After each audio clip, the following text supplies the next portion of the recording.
Do you have a game plan of certain benchmarks you want to hit, or how you can make changes in this place? Well, I think, the biggest thing that I'm trying to do is work with the team here, and it's a great team here, is how can we re-energize these buildings and unlock the full potential by creating more activities and events and thinking outside the box. I use the term, we got to think of the art of the possible.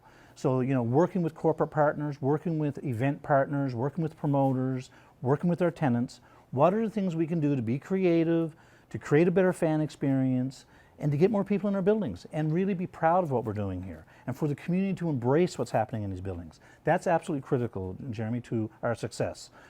People can be critical sometimes of things around here, but the reality of it is these are important facilities that, with public dollars being invested in them, that we all have a role to play in bringing to life. And I think that's the biggest thing. So my game plan is more events and activities in both buildings, and to do it through partnership with the community, partner with our corporate community partners, and with the fans, and really figuring out ways for us to really re-energize these buildings. You're bringing in a less traditional act to this space over the last number of years, a rapper by the name of Little TJ. I was a bit, I was a bit taken aback to see that was an act coming here, but how are ticket sales doing for that, and what's the response been from the community to that act? Well, Little TJ is a rapper, you're right, and it's one of the first shows we brought back. We didn't have a lot of activity in 2023. There's going to be a lot more activity in 2024. Little TJ is the first on April 4th. Lots of interest, and it's really shown us, to be honest with Jeremy, that there's that younger demographic in our community. Anywhere from 13, say the early 20s, is an underserved demographic when it comes to the entertainment side of things. So we're really excited about having Little TJ come, and we'll see how he rocks this place when he does come, but the ticket sales are going extremely well. I do expect that show will do very, very well here. Now that you got Little TJ coming up, is there anybody else you can tease? Will we see other acts like that come in? Not like rapper, but bigger names like that normally don't come here? Yeah, I think so. I think we're, obviously, the challenge we have is we are still an island in the North Atlantic. So for artists to come here, they certainly do lose a day, sometimes 2 days to get here. But we do know this, the promoters love Newfoundland and Labrador audiences. Artists love Newfoundland and Labrador audiences. So we will do whatever we can to get them here. And so you'll see a diversity of acts we're working on right now. Country acts, new country, old country. We're working on, rock, new and old.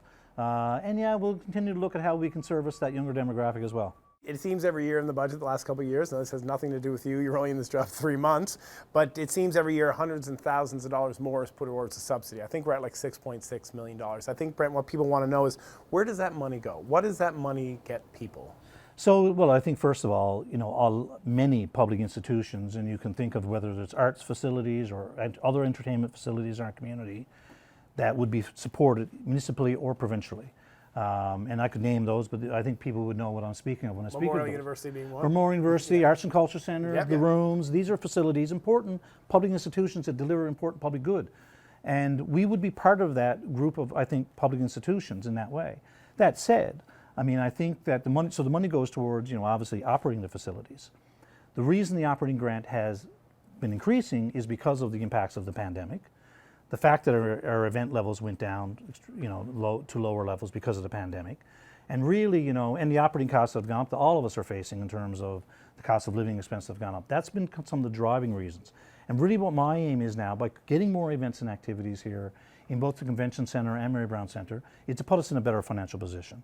And I think we will do that. I think through increasing our revenue, increasing the amount of events and activities, I think you will see us in a better financial position, and I think people will see true value of what we do bring to the community when we do that. What would a successful 2024 be to you down here at Mary Brown Center?